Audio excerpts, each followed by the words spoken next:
ஹல்லேலூயா. எடுத்துள்ள வாசிக்கலாம் சங்கீதங்களின் புஸ்தகம் 119 சங்கீதம் 80 வசனம், உபாகம் புஸ்தகம் 32 அதிகாரம் 46 வசனம். கடந்த வாரத்தில் நாம் வாசித்ததான காரியங்கள், நாம் ஆரோக்கியமான காரியங்களிலே நடக்க வேண்டியது அவசியமாய் இருக்கிறது என்பதை குறித்து ஆண்டவர் ஒரு சில காரியங்களை நம்மோடு அவர் இடைப்பட்டார். ஹல்லேலூயா. அதனுடைய 2வது பாகத்தையும் எந்த நாளில் நாம காண்கிறது அவசியமாக இருக்கிறது. ஹல்லேலூயா. உபாகம் புஸ்தகம் 32 அதிகாரம் அதனுடைய 46 வசனம் நான் வாசிக்கிறேன். அவர்களை நோக்கி இந்த நியாயப்பிரமாண வார்த்தையின்படி எல்லாம் உங்கள் பிள்ளைகளுக்கு செய்யும்படி கவனமாய் இருக்க நீங்கள் அவர்களுக்கு கற்பிக்கும்படி நான் இன்று உங்களுக்கு சாட்சியாய் ஒப்புவிக்கிற வார்த்தைகளை எல்லாம் உங்கள் மனதிலே வையுங்கள் என்று சொல்லி ஆண்டவர் ஒரு சில காரியங்களை நாம் மனதிலே வைத்துக் கொள்ள வேண்டிய காரியங்களை ஆண்டவர் ஒரு சில காரியங்களை கடந்த வாரத்திலே அவர் பேசினார். அதிலே ஆரோக்கியமான காரியங்கள் என்று சொல்லி இந்த வார்த்தைகளை, இந்த வசனங்களுக்கு நாம் தலைப்பு வைத்திருந்தோம். நம்முடைய வாழ்க்கையில ஆரோக்கியமான காரியங்களில் முதலாவது சீரான இருதயம் வேண்டும் என்று சொல்லி சங்கீதம் 119 சங்கீதம் அதனுடைய 80 வசனத்தை வாசித்தோம். தெளிந்த புத்தி வேணும் சொல்லி 2 தீமோத்தேயு 1 அதிகாரம் அதனுடைய 7 வசனத்தை வாசித்தோம். 3வது நாம் ஆரோக்கியமான காரியங்களில் இருக்க வேண்டியதற்கு ஆரோக்கியமான பேச்சுக்கள் நமக்கு அவசியம் என்று சொல்லி தீத்தின் புஸ்தகம் 2 அதிகாரம் அதனுடைய 8 வசனத்தை நாம் வாசித்தோம். ஹல்லேலூயா. இந்த நாளிலும் 4வது காரியமாக வாசிக்கலாம். தீத்தின் புஸ்தகம் 2 அதிகாரம் அதனுடைய முதல் வசனத்தை நாம் வாசிக்க கேட்போம். தீத்தின் புஸ்தகம் 2 அதிகாரம் அதனுடைய முதல் வசனம், நீயோ ஆரோக்கியமான உபதேசத்திற்கேற்றவைகளை பேசு. ஹல்லேலூயா. 4வது காரியம், நமக்கு ஆரோக்கியமான உபதேசங்கள் தேவைப்படுகிறது. ஹல்லேலூயா. இந்த நாளில் நாம ஆவிக்குரிய ரீதியில ஆரோக்கியமான வாழ்க்கையில நாம வளர வேண்டும் என்று சொன்னால் நமக்கு இந்த ஆரோக்கியமான உபதேசங்கள் தேவைப்படுகிறது. ஹல்லேலூயா. நாம் ஒரு சில விஷயங்களை வாங்க வேண்டும், ஒரு சில பொருளை வாங்கணும் அப்படின்னு சொன்னால் உடனே நம்ம என்ன பண்ணுறோம், தெரிந்தவர்கள் தெரியாதவங்க எல்லார்கிட்டையும் விசாரிப்போம். அந்த பொருள் நல்லா இருக்குமா, இந்த கடையில் வாங்கினா அந்த பொருள் நல்லா இருக்குமா. படித்தவங்களாக இருந்தால் என்ன பண்ணுவாங்க, உடனே கூகுளில் போய் அந்த கடையில் வாங்குகிற பொருள் நல்லா இருக்கா, எவ்வளோ ரேட்டிங் போட்டிருக்கு, எத்தனை பேர் எவ்வளோ கமெண்ட் பண்ணியிருக்கிறாங்க அப்படின்றத நாம் என்ன பண்ணுவோம், அறிஞ்சு தெரிஞ்சுக்கிறோம். ஒரு உலக பிரகாரமான காரியங்களிலே, உலக பிரகாரமான விஷயங்களிலே ஆராய்கிறதற்கு. ஆனால் நம்முடைய ஆவிக்குரிய வாழ்க்கையில நாம வளர்கிறதுக்கு ஆரோக்கியமான உபதேசங்கள் நமக்கு அவசியமாய் காணப்படுகிறது பிள்ளைகளே. ஹல்லேலூயா. இது என்ன ஆரோக்கியமான உபதேசம்? அடுத்து நமக்குள்ள ஒரு சில கேள்விகள் வரும். அது என்ன ஆரோக்கியமான உபதேசம், ஆரோக்கியம் இல்லாத உபதேசம் அப்படின்னு சொல்லி இன்னைக்கு நம்ம அநேக சபைகளிலே பார்க்கப்படுகிறதான காரியங்கள் என்னவென்று சொன்னால், உலகத்துல அநேக காரியங்களிலே இந்த சபைகளிலே பார்க்கும் பொழுது ஆரோக்கியமற்ற உபதேசங்களை சபைகளிலே பேசப்படுகிறது, கூட்டங்களிலே பேசப்படுகிற காரியங்களை நாம பார்க்க முடிகிறோம். ஹல்லேலூயா. அல்லேலூயா. உபதேசமானது இன்னைக்கு அவர்களுக்கு ஏற்றார் போல அவர்கள் பேசிக்கொள்ளுகிறாங்க. அவங்களுக்கு ஏற்றார் போல சத்திய வசனங்களை பேசுகிறாங்க.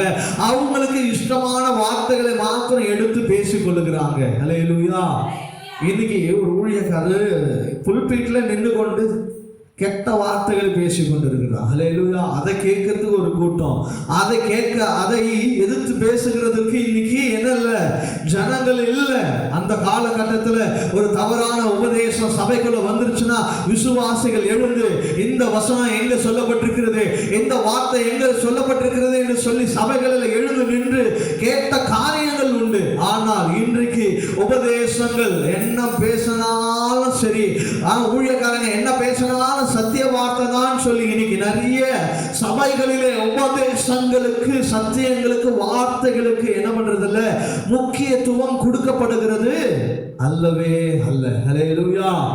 நான் ஆவிக்குரிய வாழ்க்கையில ஆரோக்கியமா வாழணும், ஆரோக்கியமான ஜீவியங்கள் வாழணும் அப்படின்னு சொன்னா எனக்குள்ள காணப்பட வேண்டியது மிக முக்கியமான காரியம், எனக்குள்ள ஆரோக்கியமான உபதேசம் ரொம்ப முக்கியம். ஹல்லேலூயா. இன்னைக்கு சபைகளில் பரிசுத்த ஆவியானவர் குறித்து பேசுகிறதுல பரிசுத்த ஆவியானவரை குறித்துதான வெளிப்படுத்தல் இல்ல, ஆவியானவரை பற்றிதான அநேக வார்த்தைகளே இன்னைக்கு என்ன பண்றது இல்ல, சொல்லப்படுகிறது இல்ல. இன்னைக்கு சபையில கூட ஆராதனையில என்ன பண்றது இல்ல, ஆவியானவர் அசைவாடுகிறது இல்லை என்பதை இன்னைக்கு நாம அநேக நேரங்களில் காணப்படுகிறோம். அல்லேலூயா, அல்லேலூயா. ஆவியானவரை குறித்து பேசாத சபைகளில் இன்னைக்கு அநேக கூட்டங்கள் ஓடிக்கொண்டிருக்கிறது. இன்னைக்கு சத்திய வசனங்களை பேசுகிற ஆத்துமாக்களை உயிர் பீழ்ச்சி அடைய செய்கிற ஆத்துமாக்களுக்காக அநேக பாரப்படுகிற சபைகளில் இன்னைக்கு என்ன இல்லை, ஆட்கள் இல்லை. ஹல்லேலூயா, ஹல்லேலூயா. ஆவியானவரை குறித்தும் பேசுகிறது இல்லை, ஆவியை குறித்தும் பேசுகிறது இல்லை, எதை குறித்தும் பேசாம இன்னைக்கு சபைகள் எல்லாம் என்ன பண்ணிருக்கிறது, வாயை மூடிக்கொண்டிருக்கு. இன்னைக்கு சத்திய வசனங்களே பேசிக்கொண்டிருந்த சபைகள் எல்லாம் இன்னைக்கு என்ன ஆயிடுச்சு, வாயை மூடிடுச்சு. ஏன்னா சபைக்குள்ள என்ன வந்துருச்சு, பாரம்பரியம் நிரம்பி போச்சு. அல்லேலூயா, அல்லேலூயா. இன்னைக்கு என்ன வேணாலும் சபையில இருக்கலாம், ஆனால் உபதேசமானது சபையில சரியில்லைன்னு சொன்னா நிச்சயமாகவே நாம் யோசிக்க வேண்டியது மிகவும் அவசியமா இருக்குது தேவ பிள்ளைகளே. அல்லேலூயா. ஆரோக்கியமான உபதேசம். உங்க ஆராதனையில் ஆவியானவரை பத்தி பேச மாட்டேன்றாங்களா? உங்க சபையில ஆவியானவரை பத்தி பேசலையா? ஆவியானவருக்கு இடம் கொடுக்கலையா? ஆவியானவரை பத்தி பேசுகிறதே இல்லையா? வரங்களை பத்தி பேசுகிறது இல்லையா? கன்னிகளை பத்தி பேசுகிறது இல்லையா? இப்பேற்பட்ட சபைகளில் நீங்கள் இருப்பீர்கள் என்று சொன்னால் இன்றைக்கு நீங்கள் நல்லா கவனிக்கணும்.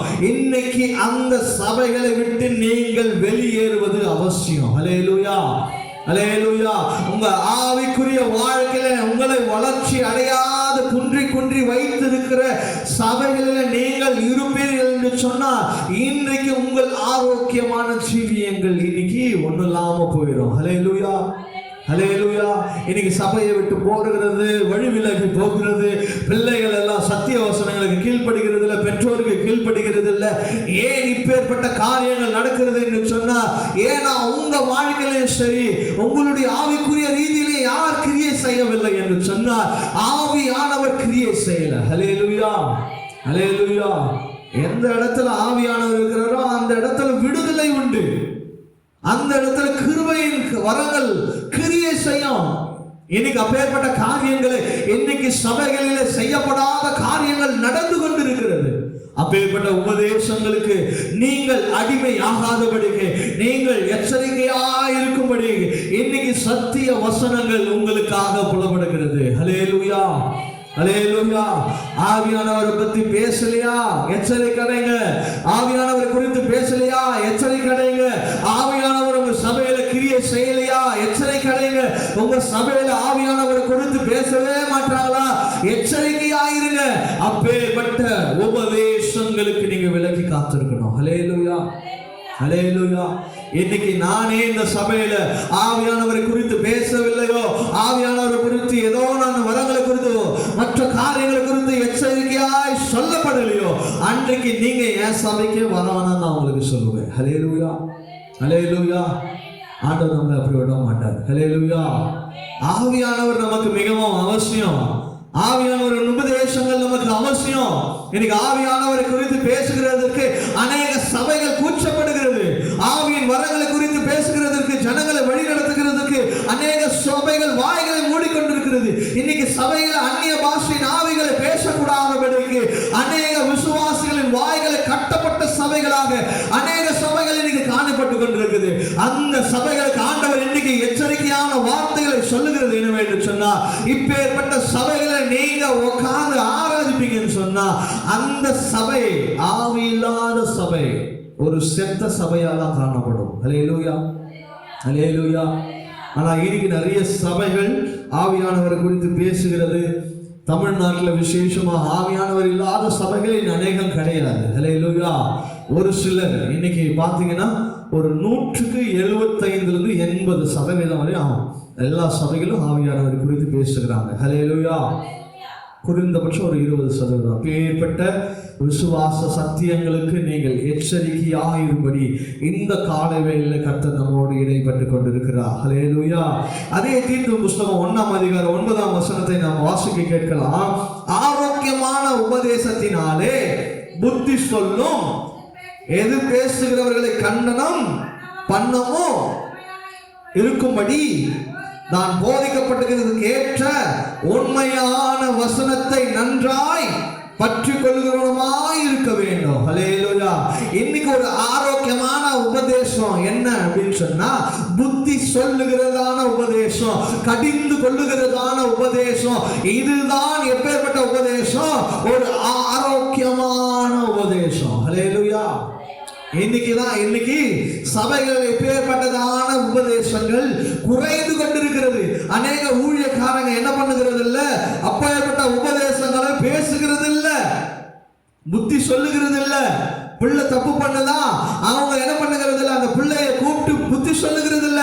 சபையில பிள்ளைங்க தவறு செய்கிறதா, ஆலயத்துக்கு வரலையா, அந்த என்ன பண்றது இல்ல, கூப்பிட்டு புத்தி சொல்லுகிறது இல்ல. இப்பேற்பட்ட காரியங்கள் இன்னைக்கு என்ன பண்ணக்கூடாது, பெற்றோர்கள் நினைத்து கொண்டிருக்கிற காரியம். நாங்களே உங்க பிள்ளைங்களை திட்டுறது இல்ல பாஸ்டர், நீங்க என் பிள்ளைய திட்டுறாதீங்க.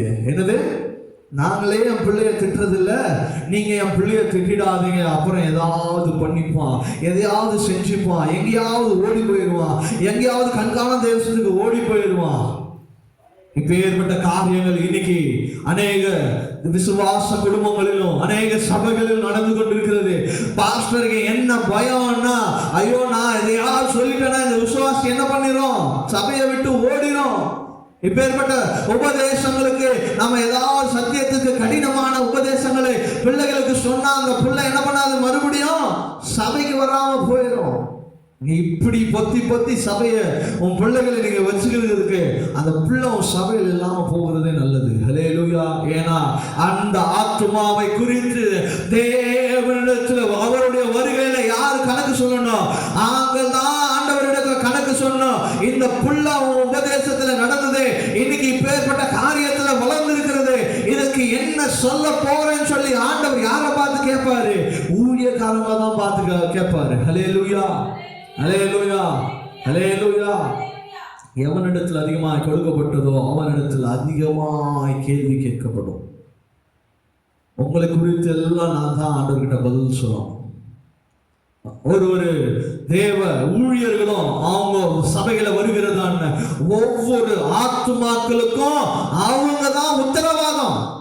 அந்த உபதேசங்களை அவர்கள் கடினப்படுத்தாம இன்னைக்கு அல்லேலூயா சோத்திரம் சொல்லி அந்த பிள்ளையை நல்லா தேட்டி விட்டுட்டு பின்னால கீழ்ப்படியலன்னு சொன்ன போது வந்து எப்பா நீ கீழ்ப்படின்னு சொன்னாங்க, பிள்ளை கேட்காது. அந்த பிள்ளை தவறு செய்யும் போதே சொல்லணும், அப்பொழுதே நீ புத்தி சொல்லணும், நீ செய்கிறது பாவம் தவறு, இதை நீ என்ன பண்ணக்கூடாது, செய்யக்கூடாது அப்படின்னு சொன்னா இன்னைக்கு நிறைய பெற்றோர்களுக்கு பிடிக்கிறது இல்லை, நிறைய பிள்ளைகளுக்கும் பிடிக்கிறது இல்லை. ஏதாவது சொல்லிட்டா உடனே என்ன பண்ணுகிறது இல்லை, சபைக்கு வருகிறது இல்லை. இப்பேற்பட்ட உபதேசங்கள் சத்தியங்களுக்கு நீங்க பிரமாணங்களுக்கு அதிகமாக கீழ்ப்படிய வேண்டியது அவசியமா இருக்கிறது பிள்ளைகளே. ஹல்லேலூயா. இதெல்லாம் உங்களுக்கு ஆரோக்கியமான உபதேசங்களாய் காணப்படுகிறது. இதே தீத்து புஸ்தகம் 3ஆம் அதிகாரம் அதனுடைய 8ஆம் வசனத்தை நாம் வாசிக்கலாம். தீத்து புஸ்தகம் 3ஆம் அதிகாரம் அதனுடைய 8ஆம் வசனம், இந்த வார்த்தை உண்மை உள்ளது, தேவனிடத்தில் விசுவாசமானவர்கள் நற்கிரியைகளை செய்ய ஜாக்கிரதையாய் இருக்கும்படி நீ இவைகளை குறித்து திட்டமாய் போதிக்க வேண்டும் என்பது விரும்புகிறேன். பாருங்க எப்பேற்பட்ட விரும்புகிறார் ஆண்டவர். இவைகள் எல்லாம் நன்மையும் மனுஷனுக்கு பிரயோஜனமானது. சபையில பிரயோஜனமானதை மட்டும் பேசு, பிரயோஜனம் உள்ள காரியங்களை தான் இன்னைக்கு சபையில பேசணும். இன்னைக்கு ஆயா கதை, தாத்தா கதை, பாட்டி கதையெல்லாம் இன்னைக்கு என்ன வந்து கொண்டிருக்குது, சபைகளை வந்து கொண்டிருக்குது. சத்திய வசனங்கள்ல, சத்திய வார்த்தைகள் இல்ல, கடினமான உபதேசங்கள் இல்ல, புத்தி சொல்லுகிற உபதேசங்கள் இன்னைக்கு சபையில காணப்படுகிறது இல்ல. ஏன்னா இன்னைக்கு போதகரும் அப்பேற்பட்ட காரியங்கள் எல்லாம் வாழ்ந்து கொண்டிருக்கிறாங்க. ஹல்லேலூயா. இதை கேட்டுக்கொண்டிருக்கிற தேவ பிள்ளைகளே, ஒருவேளை இந்த சத்திய வசனங்களை ஆன்லைன் மூலமாக ஒருவேளை ஊழியர்களை நீங்கள் கேட்பீர்கள் என்று சொன்னால் ஆண்டவர் இன்றைக்கு தீர்க்க தரிசனமாய் உங்க சபைகளுக்கும் உங்க தேவ பிள்ளைகளுக்கும் உங்க உங்க விசுவாச பிள்ளைகளுக்கும் உங்க சத்திய வசனங்களை ஆண்டவர் இன்னைக்கு ஆனத்தனமாய் உங்களோடு பேசுகிற காரியங்கள், ஆண்டவருடைய வருகை மிக சமீபமாய் இருக்கிறது. அப்பேற்பட்ட உபதேசங்களுக்கு செவி கொடுத்து உங்க சபைகளிலும் ஆண்டவருக்கு விரோதமாய் செயல்படுகிற எல்லா காரியங்களுக்கும் நீங்கள் புத்தி சொல்ல வேண்டியது அவசியமா இருக்கிறது. உங்க ஜனங்களை நீங்கள் விசுவாச பாதையில கொண்டு வருகிறதை தான் ஆண்டவர் விரும்புகிறார் என்று சொல்லி வசனம் சொல்லுகிறது. ஹல்லேலூயா. இப்பேற்பட்ட உபதேசம் தான் பிரயோஜனம் உள்ள உபதேசம் என்று சொல்லி நான் அல்ல, அப்போஸ்தலனாகிய பவுல் சொல்லுகிறார். ஹல்லேலூயா, ஹல்லேலூயா. நாம கை கொள்ள வேண்டியவைகளை கை கொள்ளுகிறோம். என்னது? போதிக்க வேண்டிய காரியங்களை நாங்க போதிக்கிறோம், கை கொள்ள வேண்டிய காரியங்களை நீங்க கை கொள்ளணும். ஹல்லேலூயா. 2 தீமோத்தேயு 1ஆம் அதிகாரம் அதனுடைய 13ஆம் வசனத்தை வாசிக்கலாம். 2 தீமோத்தேயு 1ஆம் அதிகாரம் அதனுடைய 13ஆம் வசனம். நீ கிறிஸ்து இயேசுவை பற்றும் விசுவாசத்தோடும் அன்போடும் என்னிடத்தில் கேட்டிருக்கிற ஆரோக்கியமான வசனங்களின் சட்டத்தை கை கொண்டிரு. என்ன ஆரோக்கியமான வசனத்தை நீ கேட்டிருக்கிற? ஒருவேளை இவ்வளவு நாள் நீ கேட்காம இருக்கலாம், ஆனால் இனியும் அந்த வசனங்களுக்கு நீ கேட்டிருக்கிறனா அந்த வசனங்களை நீ என்ன பண்ணிரு? அந்த சட்ட திட்டங்களை கேட்டிருக்கிற நீ, ஆரோக்கியமான வசனங்களை கேட்டிருக்கிற நீ, அந்த சட்டத்தை கை கொள்ள வேண்டியது அவசியமா இருக்கிறது தேவ பிள்ளைகளே. ஹல்லேலூயா, ஹல்லேலூயா. உன் வாழ்க்கையில ஆரோக்கியமான காரியம் வேணும்னு சொல்லி நீ விருப்பப்படுகிற, ஆனால் நீங்க என்ன பண்ணுகிறது இல்ல? ஆரோக்கியமான சத்தியங்களுக்கு கீழ்ப்படுகிறது இல்ல. உன் பிள்ளை கீழ்ப்படியாம போகிறதுக்கு காரணம் என்ன? சத்திய வசனத்தின்படி நீ நடக்கல. உன் பிள்ளைய சத்திய வசனத்தின்படி நடக்கல. இன்னைக்கு நிறைய பாஸ்டருடைய பிள்ளைகளே அவங்க பெற்றோருக்கு கீழ்ப்படுகிறது இல்ல. அப்பா ஊழியம் செய்கிறார், ஆனா பிள்ளை ஊழியம் செய்கிறது இல்லை. ஹல்லேலூயா, ஹல்லேலூயா, ஹல்லேலூயா. சத்திய வசனத்தின்படி கேட்டு நடக்கணும். நாம சத்திய வசனங்களை கை கொள்ளுகிறவர்களாய் காணப்படணும். ஹல்லேலூயா. நீங்க எல்லாம் ஆரோக்கியமா இருக்கணும்னு தான் நான் விரும்புவேன். ஹல்லேலூயா. இன்னைக்கு ஏதாவது ஒரு தாய் தம் பிள்ளைகள் கெட்டு போகணும்னு நினைப்பாங்களா? நினைப்பாங்களா? என் பிள்ளை எப்படியாவது வளரணும், என் பிள்ளை சின்ன பிள்ளையா இருக்கும்போது அதுக்கு என்ன கொடுக்கணுமோ அதை கொடுப்பாங்க. இத்தனை மாசம் வரைக்கும், இத்தனை வருஷம் வரைக்கும் என்ன பண்ணணுமா?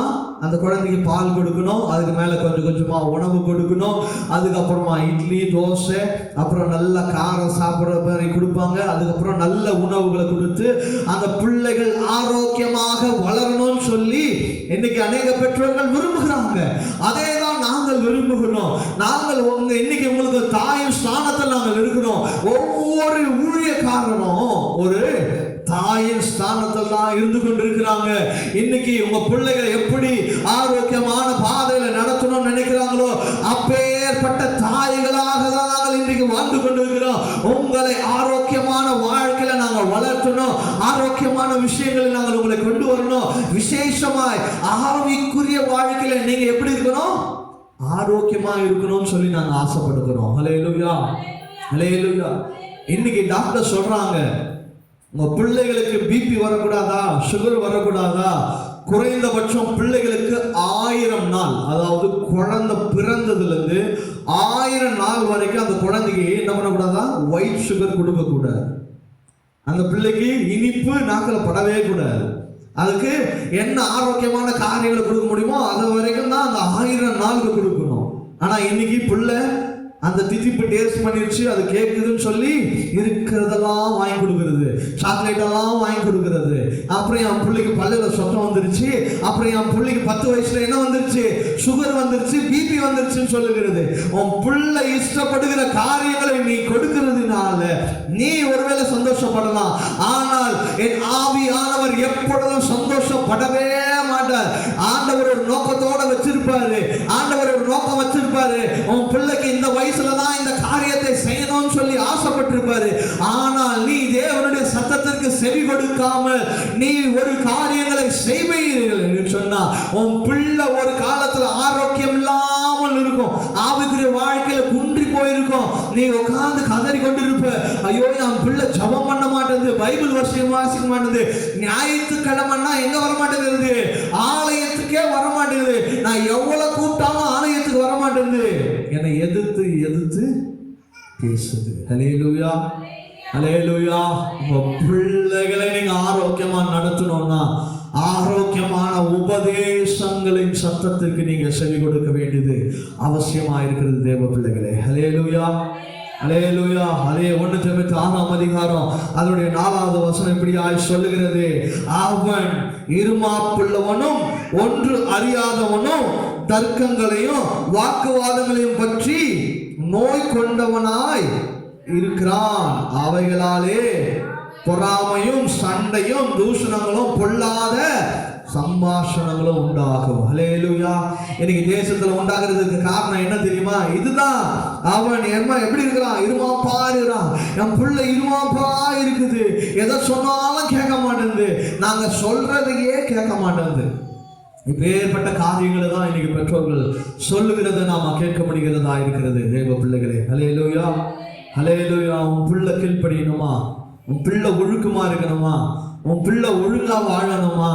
இன்னைக்கு உன் பிள்ளைய சத்திய வசனத்தில் நீ போதி, உன் பிள்ளைகளை கடினமாய் பேசுங்க, புத்தி சொல்லுங்க. அவன் பிள்ளை நீ புத்தி சொல்லுகிறதுனால நன்மையானவ என்று சொல்லி வசனம் சொல்லுகிறது. உன் பிள்ளைய நீ கடினமாய் நடத்துகிறதுனால உன் பிள்ளை நல்லா வாழ்ந்தா நீங்க தானே சந்தோஷப்பட போகிறீங்க. இந்த நாள்ல உன் பிள்ளைய நீ கடினமாய் நடத்தல அப்படின்னு சொன்னா நீங்கள் வயதான காலத்துல உன் பிள்ளை உன்னை கடினமாய் நடத்தும். ஹல்லேலூயா. அந்த பிள்ளை என்ன சொல்லும் தெரியுமா? நான் நல்லா இல்லப்பா, நான் வாலிப பிரயாணத்துல இருக்கும்போது எனக்கு நீ நல்லது சொல்லக்கூடாதா, நான் தீமையாய் நடக்கக்கூடாது நீ சொல்லக்கூடாதா, இந்த பாதையில நான் போகும்போது இது சரியில்லை அப்படின்னு நீ சொல்லி என்னை போதிக்க கூடாதான்னு சொல்லி உன் பிள்ளைகள் என்ன பண்ணக்கூடாது, உங்களை கேள்வி கேட்கிறவர்களாய் வைக்காதீங்க. ஹல்லேலூயா. அதுக்கு மாறாக உங்க பிள்ளைகளை சரியாய் நடத்துங்க. உங்க பிள்ளைகளை ஆரோக்கியமான காரியங்களை நடத்துங்க, ஆரோக்கியமான சத்தியங்களுக்கு உங்களை நடத்துங்க. எதற்கோ தேடுறீங்க இல்லையா? என் பிள்ளைக்கு எந்த ஸ்கூல் நல்லா இருக்கும், என் பிள்ளைக்கு எந்த காலேஜ் நல்லா இருக்கும், எந்த காலேஜ்ல என் பிள்ளைக்கு கேம்பஸ் இன்டர்வியூ வைப்பாங்க, என் பிள்ளை கை நிறைய சம்பாதிக்கும், வசதியா வாழும்னு நீங்க நினைக்கிறீங்கல்ல, அதே போலதான் ஒரு நிமிடம் யோசிங்க. என் பிள்ளைய எந்த சபையில நான் கொண்டு போனா, எந்த உபதேசத்துக்கு என் பிள்ளைய நான் நடத்தினா என் பிள்ளை ஆரோக்கியமா வளரும் அப்படின்னு சொல்லி இன்னைக்கு பெற்றோர்கள் யோசிப்பீர்கள் என்று சொன்னா நிச்சயமாகவே உங்க பிள்ளைகளை ஒரு ஆவிக்குரிய சபையில நீங்க வளர்த்துவீங்க. ஹல்லேலூயா, ஹல்லேலூயா. எதெல்லாம் ஆராய வேண்டுமோ அதெல்லாம் ஆராய்கிறது இல்லை இல்லையா? எதெல்லாம் ஆராய வேண்டுமோ அதெல்லாம் ஆராய்கிறது இல்லை. இன்னைக்கு ஒரு பெற்றோர் ஒரு பிள்ளைக்கு ஒரு பொருள் வாங்கணும்னா என்னென்ன பண்றாங்க தெரியுமா? தேடுறாங்க. ஒவ்வொரு இடத்துலையும் ஒவ்வொரு கடையா ஏறி இறங்குறாங்க, ஆன்லைன்ல தேடுறாங்க, எந்தெந்த ஆப்ல என்னென்ன விலைகள் இருக்கிறது, எது பெஸ்ட் குவாலிட்டி, எது குவாலிட்டியா இருக்குதுன்றத ஆராயிறீங்க. அதே போலதான் இன்னைக்கு உன் பிள்ளை ஆரோக்கியமான வாழ்க்கையை வாழணும், உலக பிரகாரமான ஆரோக்கியத்தில் வாழ்கிறதுக்கு நீங்க இவ்வளோ பிரயாசப்படுகிறீர்கள் என்று சொன்னா உன் பிள்ளை ஆவிக்குரிய வாழ்க்கையில ஆரோக்கியமாய் வளரணும்னு சொன்னா அது முக்கியமான ஒரு இடம் சபை மட்டுமே. ஹல்லேலூயா, ஹல்லேலூயா. இன்னைக்கு என் பிள்ளை திருட்டு பிள்ளையா இருக்குது, சாராயம் பிடிக்குது, பீடி பிடிக்குது, என்னென்ன காரியத்தையோ செய்யுது அப்படின்னு சொன்னா நல்லா ஆராய்ஞ்சு பாருங்க. இந்த பிள்ளை தேவனுடைய சன்னதியில் இல்லாத பிள்ளையா இருக்கும், இல்ல தேவனுடைய வார்த்தைக்கு கீழ்ப்படியாததா இருக்கும், சபைனா என்னன்னு தெரியாததா இருக்கும். அப்போ சத்திய வசனங்களை உங்க பிள்ளைகளுக்கு நீங்க நடத்த வேண்டியது அவசியமா இருக்கிறது. ஹல்லேலூயா. இந்த நாளில் இந்த வார்த்தைகளை நீங்கள் எச்சரிப்பாய் எடுத்துக்கொள்வீங்களோ இல்லை விளையாட்டா எடுத்துக்கொள்வீங்களோ இல்லையோ, சத்திய வசனங்களை ஆண்டவர் போதிக்கும்படியாக இந்த நாளில் என்னை நியமித்திருக்கிறார். ஹல்லேலூயா, ஹல்லேலூயா.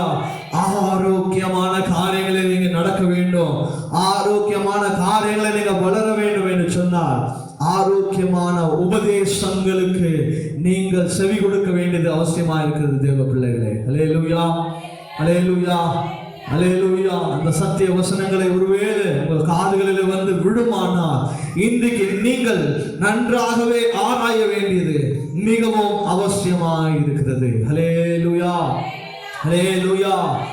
நான்காவது காரியம் ஆரோக்கியமான உபதேசம். உபதேசமானது நம்முடைய வாழ்க்கைக்கு மிகவும் முக்கியமான காரியங்களாக காணப்படுகிறது தேவ பிள்ளைகளே. ஹல்லேலூயா, ஹல்லேலூயா.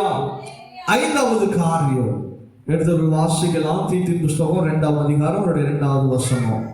தீத்தின் புஸ்தகம் 2ஆம் அதிகாரம் அதனுடைய 2ஆம் வசனத்தை நாம் வாசிக்க கேட்போம்.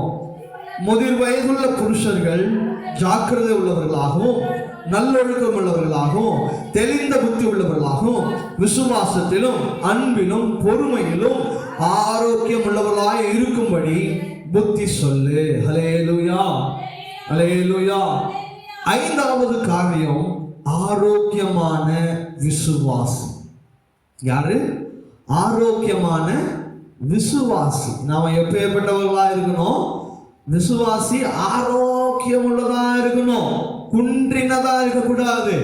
இன்னைக்கு சபையில ஒரு போதகர் பார்க்கிறாரு, அவங்க ஜனங்களை பார்க்கிறாருன்னு சொன்னா அந்த போதகருக்கு தெரியணும் என் பிள்ளை எப்பேற்பட்டது, எப்பேற்பட்ட விசுவாசத்தில் இருக்கிறது, எதுல குன்றினவர்களா இருக்கிறாங்க, எப்பேற்பட்ட காரியங்களில எப்படி இருக்கிறாங்க என்பதை அவர்கள் ஆராய வேண்டியது அவசியமாக இருக்கிறது. ஹல்லேலூயா, ஹல்லேலூயா. அப்போ அந்த சத்திய வசனங்கள் எப்பேற்பட்ட காரியங்களை உன் பிள்ளை கேட்குது, உன் பிள்ளை எப்படி நடந்து கொள்ளுகிறது, உன் பிள்ளை எப்படியாய் நடக்குது என்பதை ஒரு நல்ல மெய்ப்பனா இருந்தானா அந்த நல்ல மெய்ப்பன் அந்த விசுவாசிகளை சரியான முறையில் ஆரோக்கியமான முறையில் என்ன பண்ண முடியும்?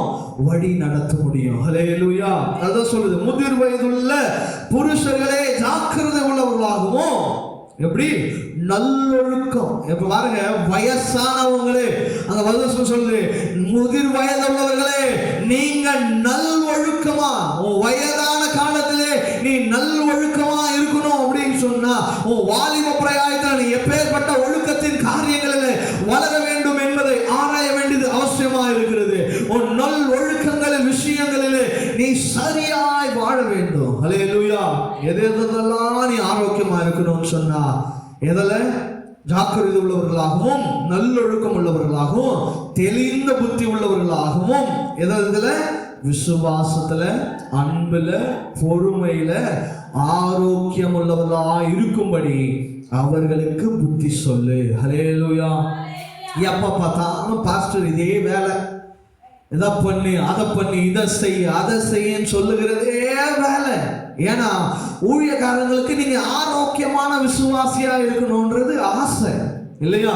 நீங்க ஆரோக்கியமான காரியங்களில் வளரணும்ன்றது ஆசை இல்லையா? நாம ஒரு செடி வளர்க்கிறோம் அப்படின்னு சொன்னா அந்த செடியானது ஒரு வளரும் பொழுது அது பூவா கொடுத்து காயாய் கொடுத்து அப்புறம் கனி கொடுக்கும் பொழுது அந்த செடியின் நிமித்தம் நான் பட்ட பாடு எப்பேற்பட்டது நல்லதுன்னு சொல்லி நம்ம பார்க்கிறோம் இல்லையா? இப்போ கூட எங்க வீடுகளில் நாங்கள் கன்னியாகுமரியில இருந்து ஒரு 2 வாழைக்கன்று எடுத்துட்டு வந்து வச்சிருந்தோம். அது ஒன்று நல்லா வந்துருச்சு, ஒன்று வரல.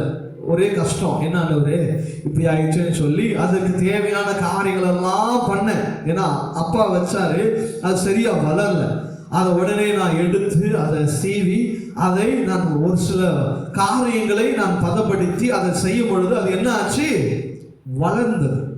அது வளர்ந்து இப்போ நான் பார்க்குறேன் அதுல ஒரு 3 இலை வந்துருச்சு. ஹல்லேலூயா. அதை பார்க்கும் போது எவ்வளோ சந்தோஷம். ஒரு சாதாரணமான ஒரு செடி இந்த காரியத்தில் பிடிக்கும்போது அழிந்து போகிற ஆத்துமாக்களை பார்க்கிறதான ஒவ்வொரு காரியங்களிலும் அதை சரி செய்து அதை வளர செய்கிறதுல ஊழியக்காரங்கள் நல்ல பங்குள்ளவர்களாய் காணப்படணும். ஹல்லேலூயா. அப்ப ஆரோக்கியமான விசுவாசிகளாக நீங்க வாழணும். நீங்க வளர்ந்து நல்ல கனி கொடுக்கும் பொழுது, நீங்க நல்லா சம்பாதிச்சு நீங்க நல்ல வசதியா வாழும் பொழுது யாருக்கு சந்தோஷம்?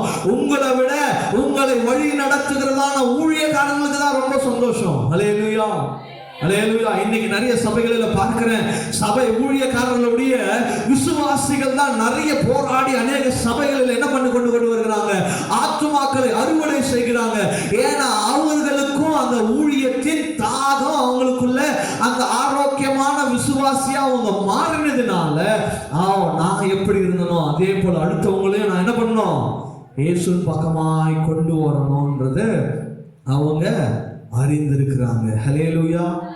அதுதான் ஒரு ஆரோக்கியமான விசுவாசி செய்கிறதான காரியம். தேவ பிள்ளைகளே, விசுவாசத்திலும் அன்பிலும் பொறுமையிலும் நீங்க ஆரோக்கியம் உள்ளவர்களா இருக்கணும். ஏதோ நொந்து போனவனும் போல இருக்கக்கூடாது. இன்னைக்கு ஹாஸ்பிட்டல்ல வரவன் எல்லாம் எப்படி இருக்கிறான்? நோயாளியும் நொந்து போனவனும் நாளைக்கு செத்து போறவனா இருக்கிறான்.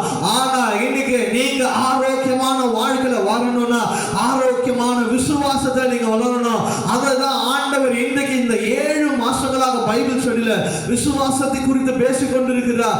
அந்த ஆரோக்கியமான விசுவாசம் உங்களுக்கு தேவை. ஆரோக்கியமான அன்பு உங்களுக்கு தேவை. ஆரோக்கியமான அன்புனா எல்லாரையும் நேசிக்கிற குணம். அல்லேலூயா.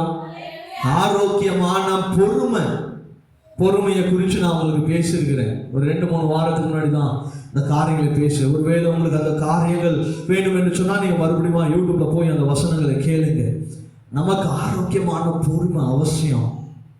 ஆவிக்குரிய வாழ்க்கையில வளர்கிற தேவ பிள்ளைகளுக்கு ஒரு ஆரோக்கியமான விசுவாசியா நாம் மாறணும். எல்லாத்துலயும் நான் ஆரோக்கியமா இருக்கணும்னு நினைக்கிறீங்களே, நான் விசுவாசத்திலையும் சபையிலும் நான் ஆரோக்கியமா இருக்கணும்னு சொல்லி இன்னைக்கு நிறைய பேர் நினைக்கிறது இல்லை.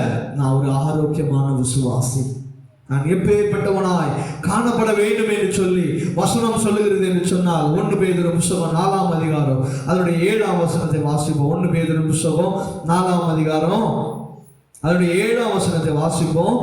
எல்லாவற்றிற்கும் முடிவு சமீபமாயிற்று, ஆகையால் தெளிந்த புத்தி உள்ளவர்களாயிருந்து ஜெபம் பண்ணுவதற்கு ஜாக்கிரதை உள்ளவர்களாயிருங்க. ஹல்லேலூயா. முடிவு சமீபமாயிருச்சு. நீ ஆரோக்கியமான விசுவாசினா நீ அறிஞ்சிருப்ப, தெரிஞ்சிருப்ப. நீங்க ஆண்டவருக்குள்ளாக வளர்ந்திருந்தீங்கன்னா நம்ம கடைசி காலத்துல வாழ்ந்து கொண்டிருக்கிறோம் என்பது நீங்க நல்லா தெரிஞ்சிருக்க முடியும். ஒரு ஆரோக்கியமான விசுவாசி அவனுடைய முடிவுக்காக காத்திருப்பான், தேவனுடைய வருகைக்காக காத்திருப்பான். அதுதான் நீங்க வசனம் சொல்லுகிறது, எல்லாவற்றுக்கும் முடிவு சமீபமாயிற்று, ஆகையால் நீங்க என்ன பண்ணுங்க, தெளிந்த புத்தி உள்ளவர்களாயிருந்து ஜெபம் பண்ணணும். அல்லேலூயா, அல்லேலூயா. ஒரு ஆரோக்கியமான விசுவாசி என்ன செய்யும்னா அது ஆரோக்கியமான காரியங்களையே செய்யும். அல்லேலூயா. தெளிந்த புத்தி உள்ளவர்களா ஜெபம் பண்ணணும். ஒரு ஆரோக்கியமான விசுவாசி என்ன பண்ணும் தெரியுமா?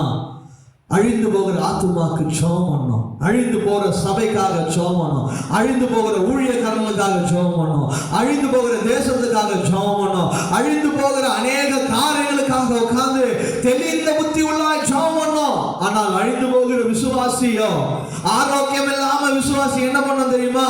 ஆண்டவரே எனக்கு வேலையை கொடுங்க, பணத்தை கொடுங்க, பொருளை கொடுங்க, அதை கொடுங்க, இதை கொடுங்க, என்ன பண்ணுங்க, எனக்கு இவன் விரோதமா இதை செஞ்சுட்டான், அவனை அதை பண்ணுங்க, அதை மாக்கிடுங்க, கொண்டு போட்டுருங்க, இதேதான் நம்ம சொல்லி கொண்டிருப்போம். அல்லேலூயா. ஒரு ஆரோக்கியமான விசுவாசினா தெளிந்த புத்தி உள்ள ஜெபம்.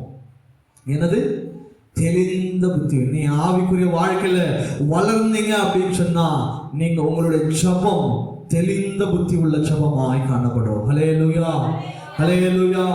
அப்ப தெளிந்த புத்தி நமக்கு சமீபம், முடிவு ரொம்ப சமீபமா இருக்கிறது. இதை நம்ம ஜாக்கிரதை உள்ளவர்களாக எடுத்துக்கொள்ள வேண்டியது மிகவும் அவசியமா இருக்கிறது. தேவ பிள்ளைகளே, நீங்க ஆரோக்கியமான விசுவாசிகளாக மாற வேண்டிய காலங்கள் மிகவும் சமீபமா இருக்கிறது என்பதை நீங்கள் நன்றாக புரிந்து கொள்ள வேண்டும். இதைதான் 1 பேதுரு 3ஆம் அதிகாரம் அதனுடைய 11ஆம் வசனத்திலே இப்படியாக அப்போஸ்தலனாகிய பவுல் சொல்லுகிறார். 1 பேதுரு 3ஆம் அதிகாரம் அதனுடைய 11ஆம் வசனம், அந்தபடியே ஸ்திரீகளும் நல்லொழுக்கம் உள்ளவர்களாகவும் அவதூறு பண்ணாதவர்களும் தெளிந்த புத்தி உள்ளவர்களாகவும் எல்லாவற்றிலும் உண்மை உள்ளவர்களாக இருக்க வேண்டும். ஹல்லேலூயா, ஹல்லேலூயா. ஒரு ஸ்திரீயானவள் எப்படி இருக்கணும்னு சொல்லி ஆண்டவர் விருப்பப்படுகிறார் பாருங்க. அந்தபடியே ஸ்திரீயானவள் நல்ல ஒழுக்கம் முதலாவது ஆண்டவர் உங்ககிட்ட இருந்து எதிர்பார்க்கிறார்.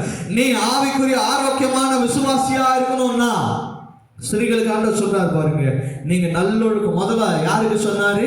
முதிர் வயதுள்ளவர்களுக்கு, ஆண்களுக்கு சொன்னாரு. இப்ப பெண்களுக்கு சொல்றாரு. அந்தபடியே ஸ்திரீகளே நல்லொழுக்கம் உள்ளவர்களாகவும் அவதூறு பண்ணாதவர்களும். உங்களுக்கு மேல என்ன கம்ப்ளைண்ட் என்ன பண்ணக்கூடாது, வரவே கூடாது. அந்த சிஸ்டரா, அந்த பிரதரா அப்படின்ற ஒரு அவதூறான பேச்சுக்கள் வரக்கூடாது. தெளிந்த புத்தி உள்ளவர்களாகவும் எல்லாவற்றிலும் உண்மை உள்ளவர்களா இருக்க வேண்டும். ஹல்லேலூயா, நீ ஆரோக்கியமான விசுவாசியா இருக்கணும்னா முதல்ல தெளிந்த புத்தி உள்ளவர்களா ஜெபம் பண்ணணும். இரண்டாவது தெளிந்த புத்தி உள்ளவர்களாக நீங்க உண்மை உள்ளவர்களாய் காணப்படணும். ஹல்லேலூயா, ஹல்லேலூயா. நான் விசுவாசினா சும்மா வாயில சொல்லிட்டு போயிடலாம், நான் விசுவாசியா இருக்கலாம். விசுவாசினா ஒரு சில குவாலிட்டி, ஒரு சில காரியங்களை நமக்கு இருக்கிறது. ஏன் நம்ம இதெல்லாம் செய்யணும் அப்படின்னு சொன்னா வசனம் சொல்லுகிறது 1 பேதுரு 5ஆம் அதிகாரம் 8ஆம் வசனம் சொல்லுகிறது, பிசாசு எவனை விடுதலாமோ என்று சொல்லி சிங்கத்தை போல கெர்ச்சித்து கொண்டிருக்கிறான். யாரை மாற்றீங்களோ அவங்களை எடுத்து சாப்பிட்டு போயிடுவான். ஹல்லேலூயா. அந்த ஒரு ஆரோக்கியம் இல்லாத விலங்கா இருந்துச்சுன்னா என்ன பண்ணிடுவான், அந்த சிங்கம் ஈஸியா கொண்டு போட்டு போயிடும். இதுவே ஆரோக்கியமா இருக்கிற விலங்காய் மான்கள் கால்கள் உடவர்களாய் நம்ம இருந்தோம் சொன்னா பிசாசு கெஞ்சிக்கிற எவ்வளவு பெரிய சத்தத்தை உண்டாக்கினாலும் அதை விட்டு நாம் ஆரோக்கியமான விசுவாசியாக காணப்படப்படுது. அந்த கெஞ்சிக்கிற சிங்கத்திற்கு நாம விலகி ஓட முடியும். ஹல்லேலூயா, ஹல்லேலூயா. இன்னைக்கு நிறைய பிசாசின் பிடியில சிக்கிக்கொள்கிறதுக்கு காரணம் என்ன தெரியுமா? ஆரோக்கியமான விசுவாசியாய் நாம வாழாததுதான், ஆரோக்கியமான காரியங்கள் நமக்குள்ள காணப்படாததுனால்தான் அநேக காரியங்களை நம்ம விழுந்து போகிறதுக்கு, உலகத்தின் ஆசை வாசங்கள் இச்சைகளுக்கு நாம விழுந்து போகிறதுக்கு காரணம் என்னவென்று சொன்னார், அந்த ஆரோக்கியமான விசுவாசியாக இன்னைக்கு நீங்களும் நானும் காணப்படாததுனாலதான் பிசாசு நம்ம ஈஸியா மேற்கொள்ளலாம், ஈஸியா விழுந்து போயிடும், ஈஸியா மேற்கொள்ளப்பட்டுறோம். ஒரு வியாதி வந்தவனே சோர்ந்து போயிடும், ஒரு பிரச்சனை வந்தவனே சோர்ந்து போயிடும். ஆனால் உண்மையாக ஆரோக்கியம் உள்ள விசுவாசிகளாக நீங்கள் காணப்படுவீர்கள் என்று சொன்னா பிசாசு எப்பேற்பட்ட பிரச்சனை, நல்ல கவனிங்க, எப்பேற்பட்ட பிரச்சனை உங்கள் வாழ்க்கையில பிசாசு கொண்டு வந்தாலும் அதை மேற்கொள்கிறதுக்கு கர்த்தர் உங்களுக்கு ஞானத்தை கொடுப்பார். ஹல்லேலூயா, ஹல்லேலூயா. இன்னைக்கு ஆண்டவர் 2 காரியத்தை தான் பேசினார். ஆரோக்கியமான உபதேசம். உங்களுக்கு எப்பேற்பட்ட உபதேசங்களை நீங்கள் கேட்கிறீர்கள் என்று சொல்லி ஆராய்ந்து பாருங்க. 2வது காரியம், நீங்க ஆரோக்கியமான விசுவாசியா இருக்கிறீங்களா, இல்ல நொந்து போனவர்களை போல இருக்கிறீங்களா? ஆரோக்கியமான காரியங்களில் நீங்கள் இருப்பீர்கள் என்று சொன்னார் சிங்கமானது கெர்ச்சித்து உங்களை மேற்கொள்ள வந்தாலும் அவைகளிலிருந்து மேற்கொள்ள கர்த்தர் உங்களுக்கு பலன் தருவார். ஹல்லேலூயா, ஹல்லேலூயா, ஹல்லேலூயா. இன்னும் 2 காரியங்கள் இருக்குது, நம்ம அதை அடுத்த வாரங்களிலே பார்ப்போம். தேவன் தாமே இந்த வார்த்தைகளை ஆசீர்வதிப்பாராக. நம்ம கண்களை மூடி நாம் செபிப்போம்.